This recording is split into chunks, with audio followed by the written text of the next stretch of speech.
to me, there has to be, not has to be, but I mean, there should be inertly inside of you, there inertly should be a value of purpose that you're providing a value to give back to the people. Welcome to Stay Paid Real Estate Marketing. Unlock the secrets of success in the real estate world, where each episode delivers valuable tips and strategies to elevate your marketing game and help you succeed in both life and business. Brought to you by Reminder Media. Welcome to Stay Paid Real Estate Marketing. My name is Joshua Stike, along with Luke Acree, and our guest today is Charles Mohr. Charles is an entrepreneur specializing in sustainable solutions in a diversity of industries, including real estate, that are geared towards purpose, people, and the planet for a healthy future for our next generations. Charles, welcome to Stay Paid. Thanks for being here. Thank you guys so much for having me. Charles, man, excited to talk to you. I mean, we were just talking before we came on. Obviously, there's a big inventory in real estate that's not going to be solved anytime soon. I want to get your thoughts on, outside of the box housing and some thoughts that maybe real estate agents could look at. But I would love to hear your entrepreneurial journey, right? What got you into being an entrepreneur and building your business? It's been quite a journey and so many unforeseen obstacles. Life has thrown some crazy twists and turns at me. Never thought in a million years I'd even be sitting here where I am right now. So it all started when I was actually in college in my sophomore year. I wound up working for a commodities firm that specialized in computer chip distributions. And I stumbled upon a raw material called polysilicon. And it's used for producing computer chips and solar cells. And the market was there, but it wasn't. Back then, solar panels were almost $10 a watt, for example, where now you could buy panels for like 50 cents a watt.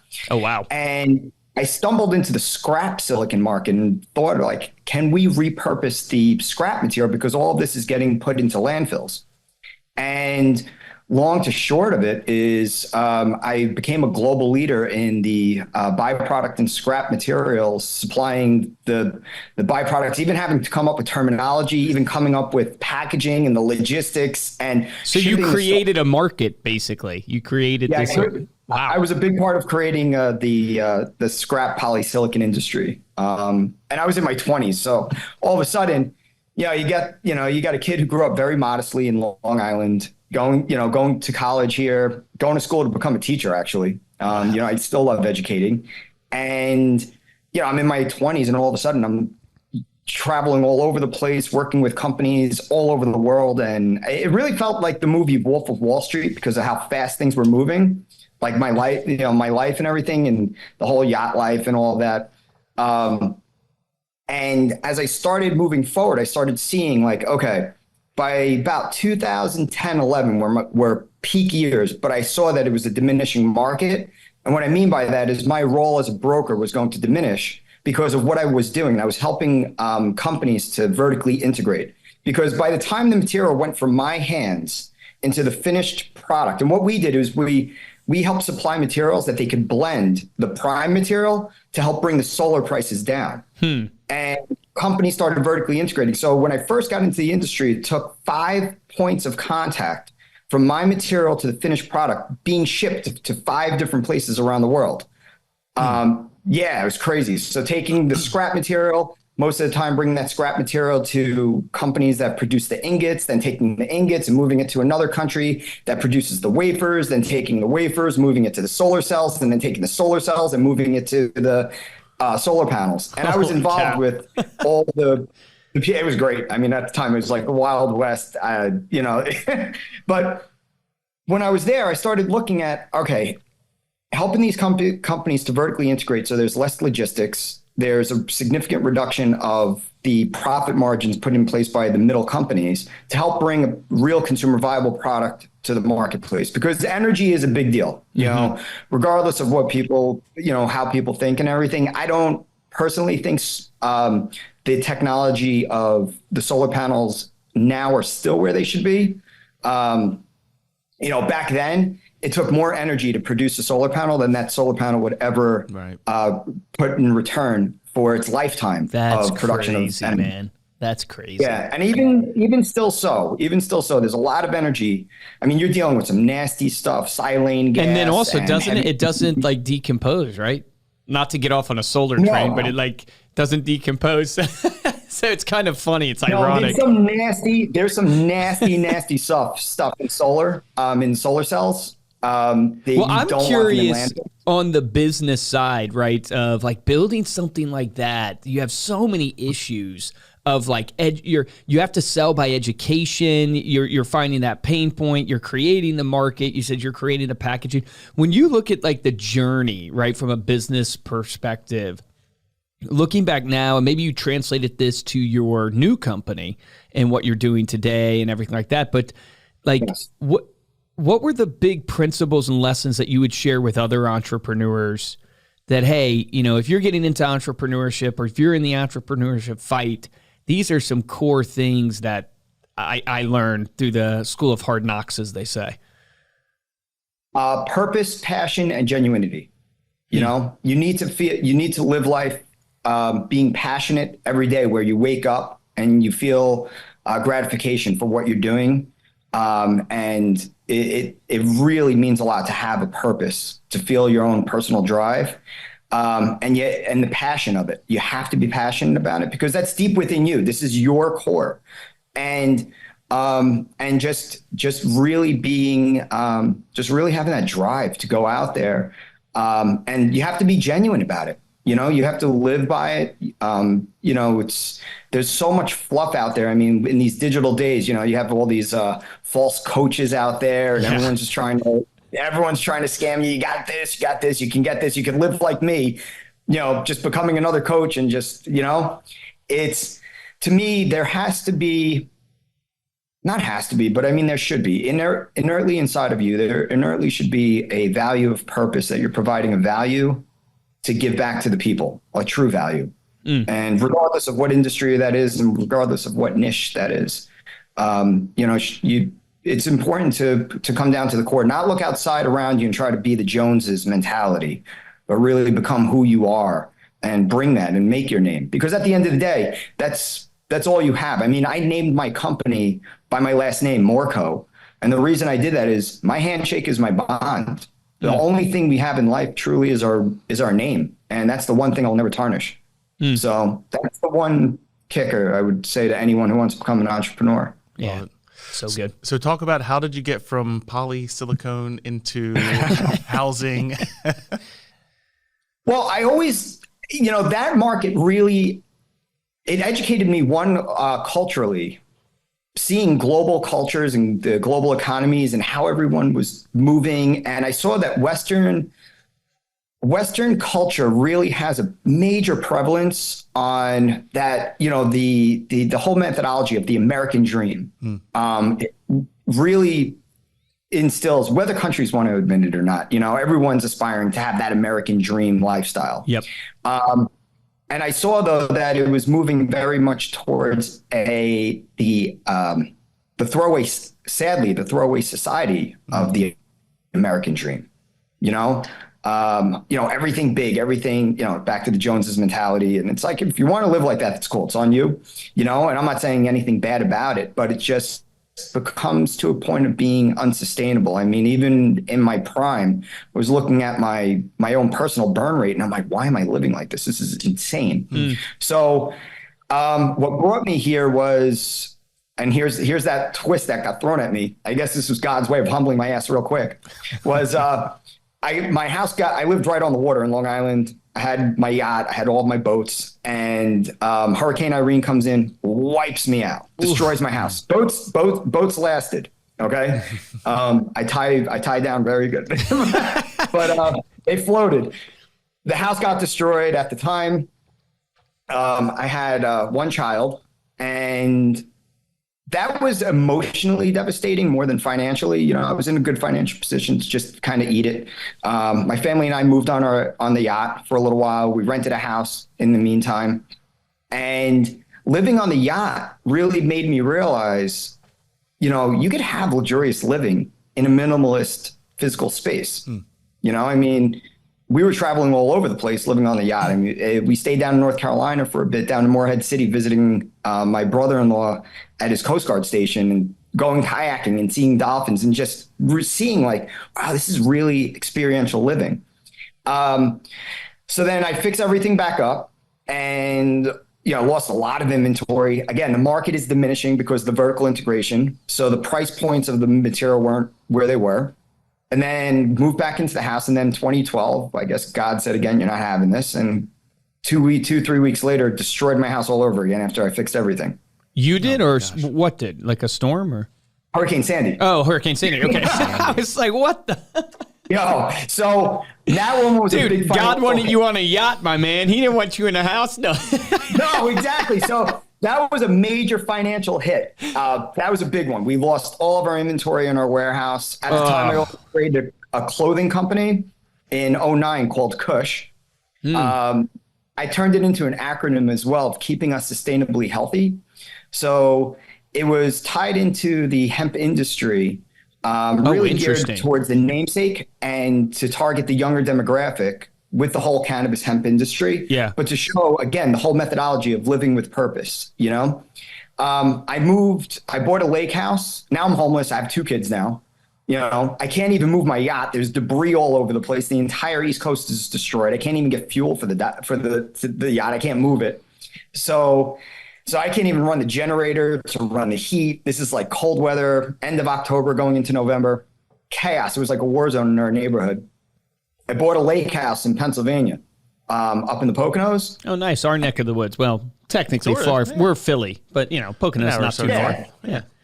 And I fell in love with it. I mean, it's just for almost the whole year of 2013, I basically just chopped wood and just tried to refine myself. I'm like, all right, my market's dying. I'm not going to, Were you still running the business at this time, or the business was kind of, passively generating some income for you, but you had already kind of made your money, and right now you're finding yourself? Right now, just finding myself. Okay. I wasn't running anything.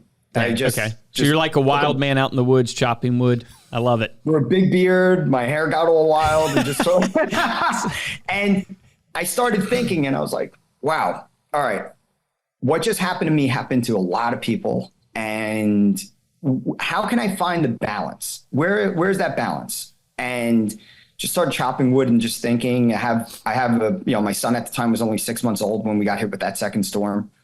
And I started thinking about food and water, because I touched upon the energy industry. The energy industry is now moving forward. And what's great about it, too, is that the technology of that is moving into new technologies to where we are going to see, keep your eye on a product called graphene. That is going to be the future of energy, and it's a carbon-based molecule, so it's completely decomposable. Write that down, Ethan. I need some investment advice. Graphene. So graphene. Yeah. All right, there we go. Hey, everybody, you just heard it here first. No. No, it's unbelievable. It's going to take over batteries, energy capacitors, supercapacitors, everything. Wow. So then I thought about food and water, and I'm like, okay, how can I get involved in this industry? And at the time I was like, you know what? I want to get involved with food. How can I help? Because I have kids now. I want my kids to be healthy, and all the crap of processed foods are surrounding us. Okay. So I got involved with the ag industry, and I got into native bees, not honey making bees. They don't make honey, and they're whole nesting bees. There's 1,100 species in the US that have this, but there's only one single managed species that's being used. And it's being used in almond orchards and strawberry fields and such. Interesting. For pollination, basically, or helping to... Yeah, and it increases pollination about 400% per acre from the USDA study that we saw. Yeah, so crazy. I got involved with that. That was wild. I did a little presentation at the UN about that in 2015. And, another lesson learned, I had a bad partner that he never signed the partnership agreement. 2018, we were seen as the market leaders. It was never really a B2C product, but we're teaching backyard gardeners because, to me, if we could turn a person's backyard into an environment to help create a managed population of those bees, now we're not just increasing our own personal garden food production, but now we can have a dispersion rate of increasing the population to increase the health of of the whole environment around us. Now, how big can a company like that get? How big does a bee company get? That was why we were just selling bee houses. Yeah. And, it was, we were doing maybe about a couple million a year just selling bee houses. Just selling bee houses. Jeez, man. Wow. Yeah. So based on that methodology now, the bee houses, and that kind of what led me now here. I'm looking at the bee houses. And I'm looking at, okay, cool. We have this cool solution. My partner screwed me. My business attorney said I earned my PhD. 10 days before my daughter was born, my fourth child now, I literally get a phone call saying, you're young enough and smart enough to make your next steps in life. So it's only fair to my wife and I that I earn more money because I'd like to retire soon. I thought it was a joke at first. I started laughing and it wasn't a joke. I'm like, oh my God. Dude, it's a valuable lesson in business. Like the saying is don't trust anyone, trust but verify in a way. But it's like, it's so true. You think you can, but you can't. You got to get it in writing. And the truth is you're helping them and you, because putting things in writing or dealing with those issues up front, you set proper expectations, because we all have our horror stories in business of just like, you're just blown away that you're like, no, I never would have thought this person would have done this. And they end up doing it. Exactly. Yeah. Exactly. I mean, I took the entire methodology of his science and brought it to a consumer viable product, take market position as a leader of the world, global leader, and did that. But you know what? These are great lessons learned. I have 4 children, and it's just, as my kids get older, I've lived it. I could walk them through it, and I'm happy that I had those. It's a great way to look at it. Yeah. Thrown at me. So that's another entrepreneur thing for any of you guys listening. Contracts. Get a good accountant and a good lawyer when you're doing business. Yes. So then in 2018, I'm thinking about the whole thing with the bees, the whole sustainability. I'm living life on a mountain now. I have chickens. I have a garden. I'm loving this new balance. It's very different from what I was living before. Before I was like Wolf of Wall Street. Now I'm, a mountain hermit chopping wood. And I was like, mostly for the young people, because I have 2 much younger brothers, and I didn't really see them. And even still now, they're only in their 20s now. They don't really have a great opportunity in being able to attain anything equitable as far as the domicile goes, because of the inaccessibility. Just because of the pricing? Now, just as far as the 2022 census and trend, there's 3 million homes. There's a shortage of 3 million homes, and that's predominantly due to the fact of the cost, the whole cost discrepancy. A lot of these young people can't afford to even attain anything equitable because they're coming out of college with vast debt. They don't have credit history. Yeah. Banks average home sale price in Q4 of 2023 was like $387 across the United States, which is insane. Insane. Like, that's nuts. Yeah. So in 18, I was thinking about that back then, before all the markets became chaos. And I started looking at, how can I create something for the young people? What can I do? And I started looking at different building materials. At first, I'm a big Lord of the Rings fan. I mean, I am all about my wife is too. Yeah, we named our dog Bilbo. He's no longer with us, but we named our dog Bilbo. That's great. I definitely assimilate with Gimli. Yeah. But I'm looking at this, and at first I was looking at, all right, how can I create something scalable? So I was looking at like doing concrete poured homes with domes. Domes are superior product. Prototyped a little bit of that, and it just logistically was a nightmare. Doing the R values was a nightmare. So then I looked back at my yacht, and I'm like, the space that I had on my yacht was really great. What else could be a shape of that? And it brought me to shipping containers.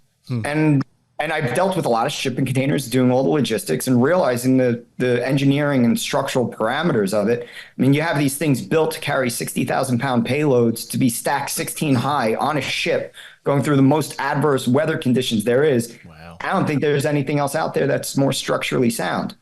So in 18, I started coming up with some designs. And at the time, everyone's like, you're out of your mind. No one's going to live in a shipping container. So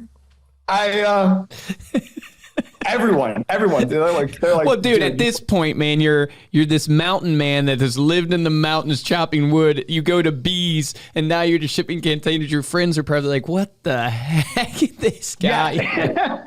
So So I started looking at it. I started coming up with some really cool concept designs, and I'm looking and I'm watching other companies, some companies that are emerging into existing industries, but are taking leading industry positions. For one was Tesla as an example. Okay.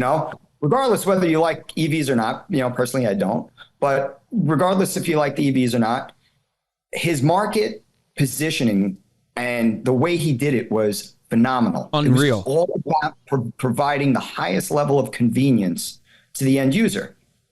So come to 2020, end of 2020, COVID. Okay. Everyone's losing their minds, especially the urban people. New York City was a nightmare. Yeah, like chaos. No one could go anywhere. You couldn't, restaurants were closed down. I mean, my favorite restaurant shut down because of COVID. And I started seeing a mass migration of urban people coming up into the Poconos. All of a sudden I'm seeing G-Wagons all over the place and Ferraris and Bentleys. I'm like, what the hell is going on here? So, private jets flying in. I'm 10 minutes away from a small, I'm like, what is going on? That's and nuts. I started seeing that. And I think people realized, and I think COVID gave a big awakening, that people were more looking for quality of life in time and in nature and in experience and just slowing their own pace down and refinding themselves. Agree. Yeah. So I reached out to a buddy of mine. I saw him post something on Facebook, and he owns RV parks and campgrounds. Okay. So I have no experience in that. I reached out to him. I've known him since grade school. I'm like, Mohammed, what do you think? Check this out. He's like, I want in. I'm like, okay. Reached out to an engineer buddy of mine. The guy's phenomenal. I mean, he did the entire refacing of the Macy's building, all with, he's an IT guy and an architect and engineer, big Manhattan stuff. Jeez. Reached out to him. Anthony, what do you think about this? Dude, what is this? I'm like, well, it started as a sketch on a napkin. What do you think? And he's like, I want in. So we started redesigning, and the purpose, like our goal with this is we want to provide luxury living. So yacht, like what I had on the yacht, but provide a space that's convenient to live and provide that luxury, but bringing the outdoors. I'm looking around. I'm a big stats and data guy. I am on the computer all the time, just looking up stats, data, market trends, market forecasting.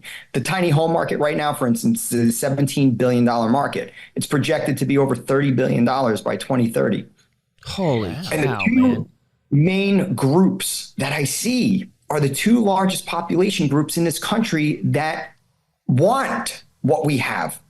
And what that is that you have the retirees that want to scale down, but they don't want to diminish their quality of life, but they still want their dollar to go as far as possible because they need it to last, because they don't want to sacrifice what they've already been used to, not necessarily by living, but by living in a home, but by how they live their life outside, going out to eat, going to places, travel, the whole nine. The younger population group, and you guys probably heard this coined term quite a bit, is digital nomads. As long as they have the internet, they can do anything. I love them. I love working with young millennials and Gen Zs. They kick my ass with technology.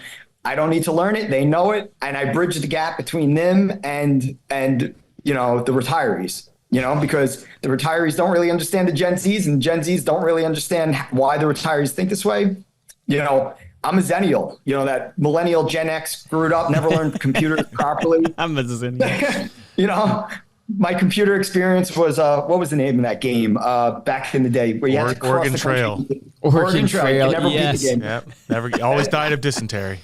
I loved Oregon Trail and Age of Empires. Age of Age of Yes, Empires. AOE, man. Oh yeah, man. Those were the games. Okay, so tell me this then with the housing, right? You're doing it by shipping containers and stuff like that. What is like an average house like priced, or like the process of it? Like, why is it viable? So, because we have a ton of real estate agents that listen to this, and inventory is such a major issue right now. And this is an outside of the box concept.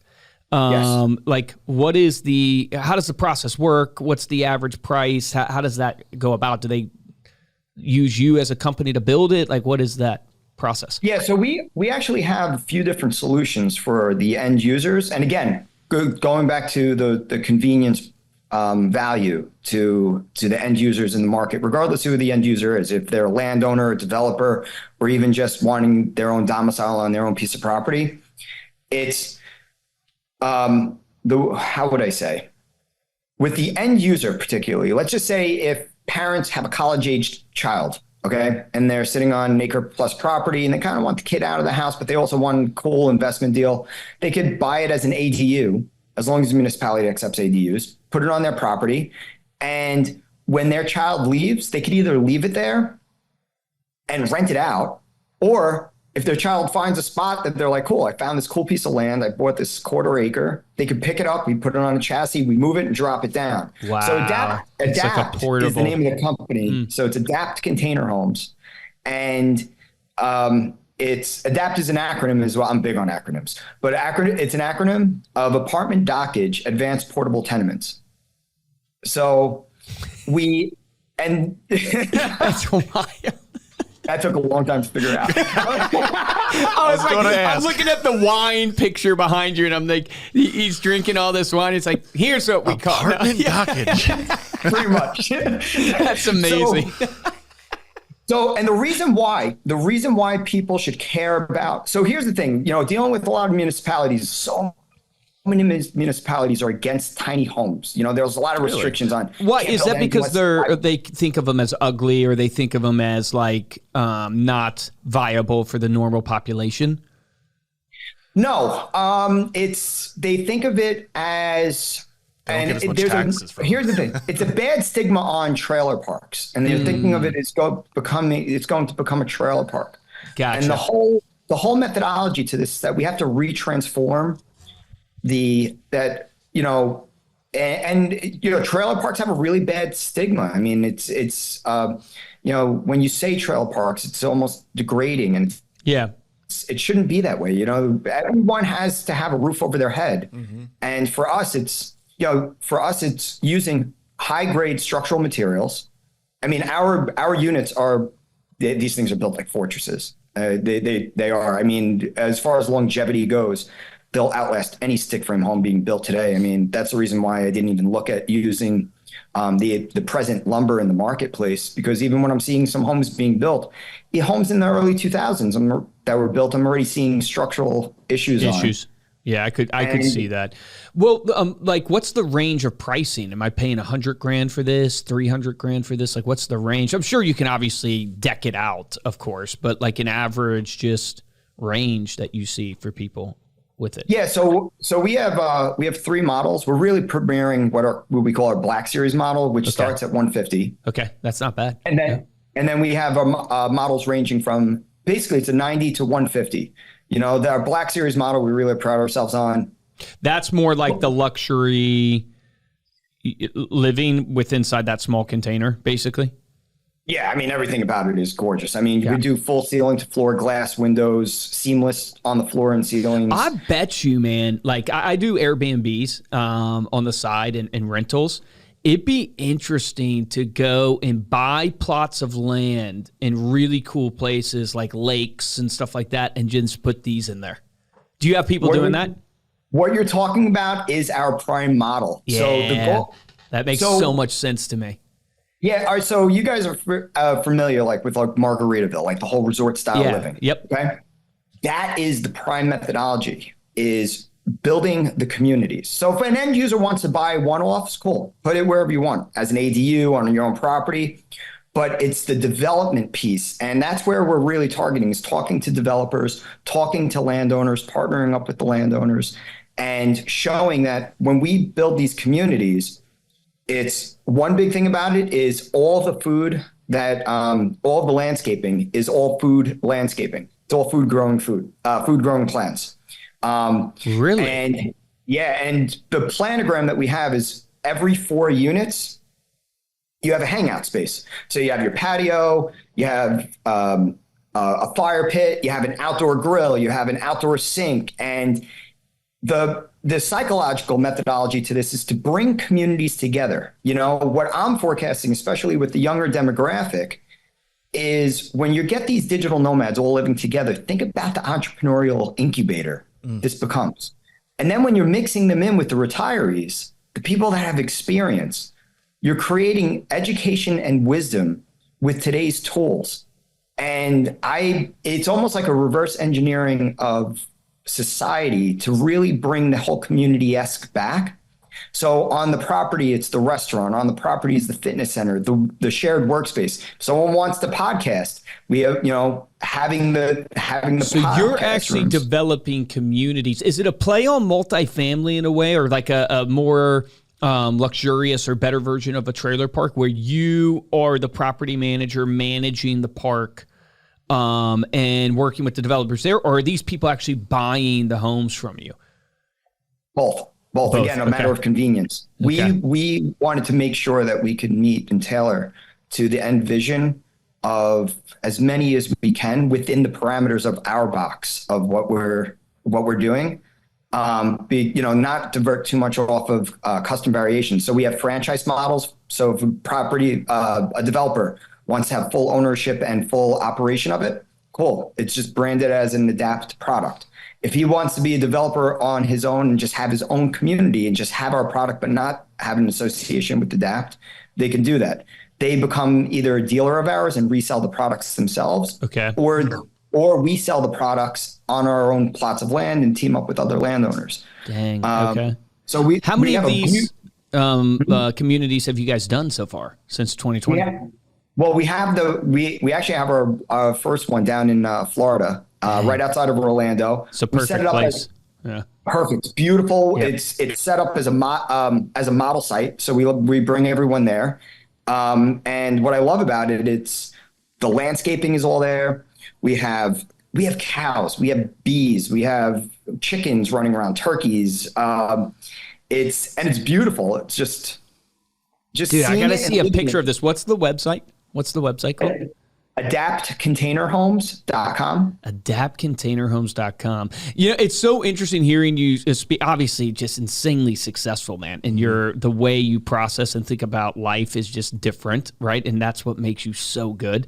And just like it goes back to what you said about the entrepreneurial. Like when I asked you, hey, what are the core principles? You went, you got to be passionate, it's vision, and how you talk about the homes. I want everybody to catch this because it's a golden nugget. Like, what is he going to? He's going to the social impact, the societal impact. Like you're so like honed in on this product is an amazing product. It's beautiful and everything like that. But the impact that it makes based upon the people coming together, old and young, and the incubator of entrepreneurship, the sustainability aspect of it, and obviously the environment and stuff like that you're doing, the beehives, the turkeys, the trees, growing food, like all that stuff. I don't want people to miss.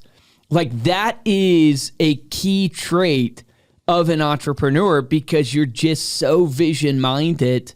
And this is a product that you're using to fulfill that vision of yours, which is pretty amazing. I really appreciate that. That means a lot. I mean, this is going to be quite a journey. I mean, we're going to be opening up doors and that haven't been touched yet, but trying to create a new gold standard and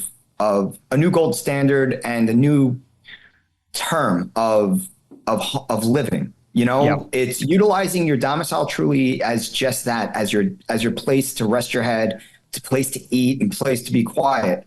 But with all the glass on the unit, and that's the reason we did so much glass and the big wraparound decks and all of the nature outside. It's to bring that peace and harmony from outside in, and getting you to become part of a community again, but getting you to go outside, getting you to go take a walk. Are you targeting like beach towns and stuff like that? Yeah, so our goal with this is targeting anywhere within 1 hour. So we found this beautiful piece of property in Austin. We're waiting for the water rights to come back to see if we have access to it. But anywhere within about 1 hour from any commercial airport to provide for convenience, which is also generally within a good distance for getting into any metro area. So if you want to get into an urban environment, it's no more than an hour drive away. We're targeting outside and triangulating some of the larger private universities because, if you look at the dormancy, the dormancy costs from these private universities, they're spending about $35,000 a year for 4 years. They can't live there over summer. And hey, parents that have college kids, here's a great way that you could co-sign an equitable item that you're going to be spending the same amount of money on, putting it down near their campus. Yeah, that's another great use case. College students, seniors, vacation, like rentals, Airbnb, a ton of great use cases for the product. Yeah, and for the Airbnb, so we also have a model set up just strictly for like Airbnb investors and such. And we calculated it at $150 a night and 80% occupancy. It's a 2.7-year ROI on the unit. Yeah. So. That's crazy, dude. That's amazing. Congrats, dude. You're a great. I want to know when's the book coming out. Yeah, seriously. How living in my yacht? How living in my yacht changed my life, or something like that. Charles, man, it's been an amazing talk. Love hearing your journey. Love hearing all the new ideas that you have. Before we close out, let people know how they can get in touch with you, learn more about Adapt. You guys can start following us on our social media. We're on Facebook, Instagram, Pinterest, YouTube, TikTok. And we have a great team running that. It's all Adapt Container Homes, consistent with the branding. The website is adaptcontainerhomes.com. And, we would love to talk to realtors. We think that this is a cool product. It's not sold as an MLS, but it's sold more so as an individual product itself. Landowners, developers, a lot of landowners, they don't know what to do with their land. So what are they doing? They're just looking to sell their land and get out. And where we can come in and say, hey, we can give you a really good opportunity. Let us come in, let us develop your land for you. We do all of our market research and everything, but we're looking forward to this. I really think that this is going to help create a big impact, a solution for the shortage of houses. I think this will really create an impact for the young people to really find themselves, find that purpose, because they're living in an environment being inspired by everyone else around them. It's almost like when you go to the gym, you always want to push yourself a little bit more just because you see the people around you pushing themselves. This is what that community will entail do. I love it, man. Thank you again. And thank you all so much for listening. You can get those links to everything to connect with Charles as well as Adapt Container Homes over at the show notes on staypaidpodcast.com. And you'll get the video for all of our episodes there as well. If you enjoyed this episode and want to show your support, you can head on over to Apple Podcasts, drop us a 5-star review along with the comment. We'll read it here on the show, and the best way to support the show is to simply share this episode with someone that you know. If you want to get hold of me or Luke, you can email us at podcast@remindermedia.com.